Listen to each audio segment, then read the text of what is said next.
অতিশয়ের কাছাড়ের বাড়িতে অবস্থানকালেই কবিগুরু রবীন্দ্রনাথ ঠাকুর লেখেন তার চিত্রা, পূর্ণিমা, সন্ধ্যা, ঘর বাহিরে সহ অসংখ্য কাব্যগ্রন্থ। দেখছেন তার জাদুঘর, তার ব্যবহৃত জিনিসপত্র। চলুন শুরু করি।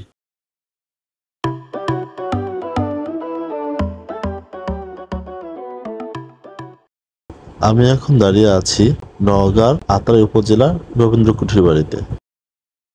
রবীন্দ্রনাথ এসেছিলেন এবং এই প্রতিসর বাড়িতেই তিনি লিখেছেন অসংখ্য তার সাহিত্যকর্ম। চলুন পুরো বাড়িটা আজকে ঘুরে দেখাবো।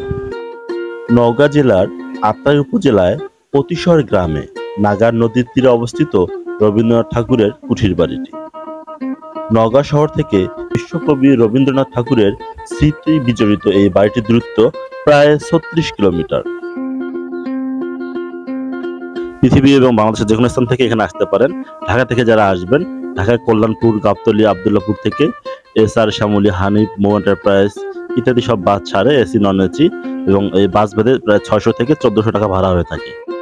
বাংলাদেশের প্রায় ৬টি বাড়ির মধ্যে রবীন্দ্রনাথ ঠাকুরের এই নওগাঁর আত্রাইয়ের প্রতিসরের বাড়িটি বেশ অন্যতম। এই বাড়িতেই রচনা হয়েছে রবীন্দ্রনাথ ঠাকুরের উল্লেখযোগ্য চিত্রা, পূর্ণিমা, সন্ধ্যা, গড়া, ঘর বাহিরে অসংখ্য কাব্যগ্রন্থ।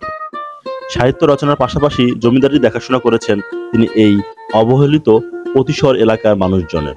এখানে করেছেন চিকিৎসালয়, শিক্ষা প্রতিষ্ঠান স্থাপনা সহ বেশ কিছু কাজেও যুক্ত ছিলেন তিনি, যার ফলশ্রুতিতে এই কালীগ্রামে রবীন্দ্রনাথ ঠাকুর ইনস্টিটিউট, দাতব্য হাসপাতাল প্রতিষ্ঠা করে। ১৯১৩ সালে নোবেল পুরস্কারের প্রায় ১,০৮,০০০ টাকা দিয়ে তিনি এই এলাকায় খোলেন কৃষি ব্যাংক। প্রতিসরের এই বাড়িটির বাইরের অবস্থান আপনারা দেখছেন, বেশ চমৎকার।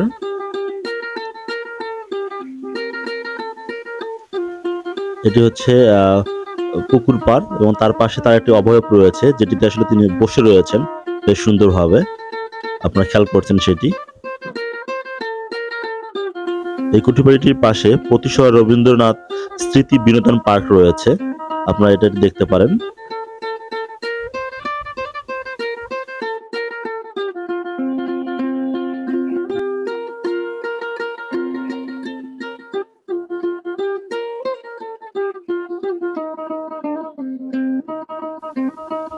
এই প্রতিসর বাড়িটি কিন্তু বাংলাদেশ প্রত্নতত্ত্ব বিভাগের অন্তর্ভুক্ত রয়েছে। যাই হোক, আমরা আসলে এই বাড়িতে ঢুকবো, এর জন্য আসলে আমাদের প্রথমে টিকিট কাটতে হবে। এর পাশে কিন্তু আসলে রয়েছে টিকিট কাউন্টার। আমি যদি একটু দেখাই, এর আসলে ডান পাশটায় এখান থেকে আসলে টিকিট কাটতে হয়, দেন কিন্তু আসলে এখানে এন্ট্রি নিতে হয়, ২০ টাকা করে টিকিট। যাই হোক, আমরা ভিতরে প্রবেশ করলাম। ভিতরে প্রবেশ করতেই আপনার চোখে ধরা দেবে রবীন্দ্রনাথ ঠাকুর যেন সুন্দরভাবে দাঁড়িয়ে আপনাকে অভিবাদন জানাচ্ছে এই প্রতিসরের বাড়িটিতে। আমরা রাউন্ড করে দেখানোর চেষ্টা করছি বাড়িটি।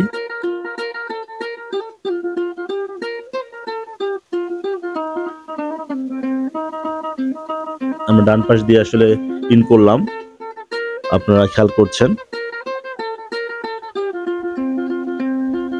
আমরা এই জাদুঘরে ঢুকলাম এবং আপনারা দেখছেন একটা ওয়ালমেট, বেশ পুরনো ছবি অ্যালবাম রয়েছে সেখানে।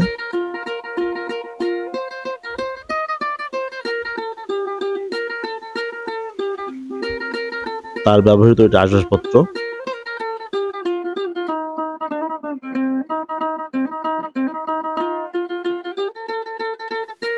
কবি রবীন্দ্রনাথ ঠাকুরের সেই ব্যবহৃত তরীটি।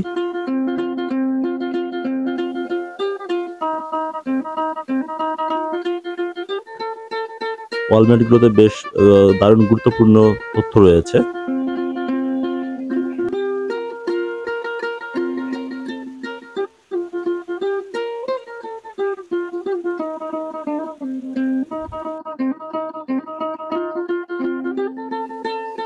সেই তৈরিটির আদলে এটি বানানো। এখানে দেখছেন বেশ কিছু জিনিস রয়েছে।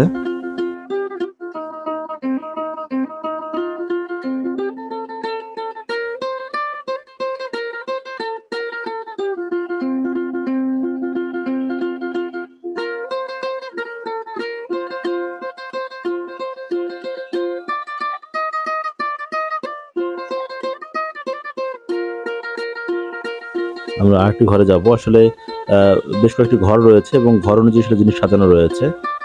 এটি আসলে চমৎকার। এখানে দেখছেন সিন্দুক, তারপর তার বসার যে আসনটি সেটি দেখছেন এবং বিভিন্ন আসন দেখছেন। এখানে আসলে গোসল করতেন তিনি, ওই শাওয়ার। আর আসলে এই সেই আসলে হাতলটি দেশের নৌকা আটকানো থাকতো। পুরোটা ঘরটা দেখাচ্ছি আপনাদের।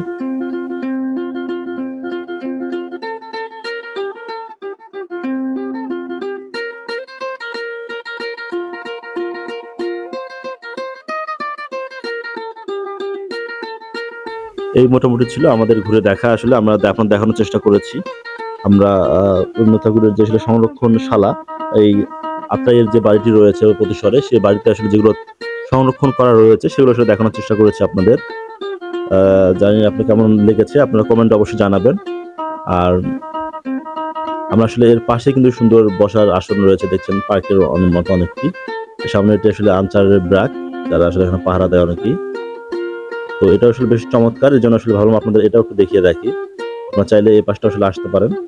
বেশ সবুজায়নে কিন্তু এই পাশটা চমৎকার। সামনে কিছু ফুল রয়েছে, আমরা সেটা আসলে দেখানোর জন্য সামনে আগাচ্ছি। আপনারা যদি আসলে খেয়াল করেন, দেখেন সূর্যমুখী ফুল, চমৎকার, বেশ অসাধারণ।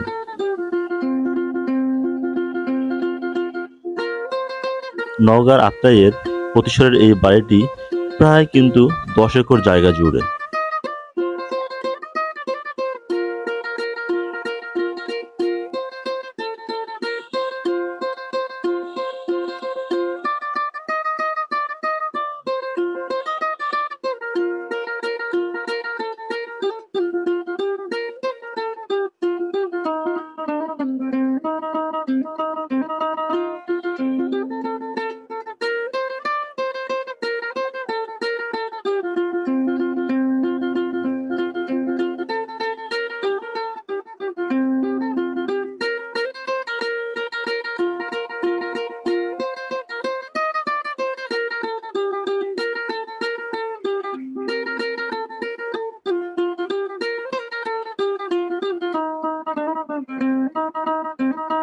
1937 সালে রবীন্দ্রনাথ ঠাকুর শেষবারের মতো এই প্রতিশরে আসেন।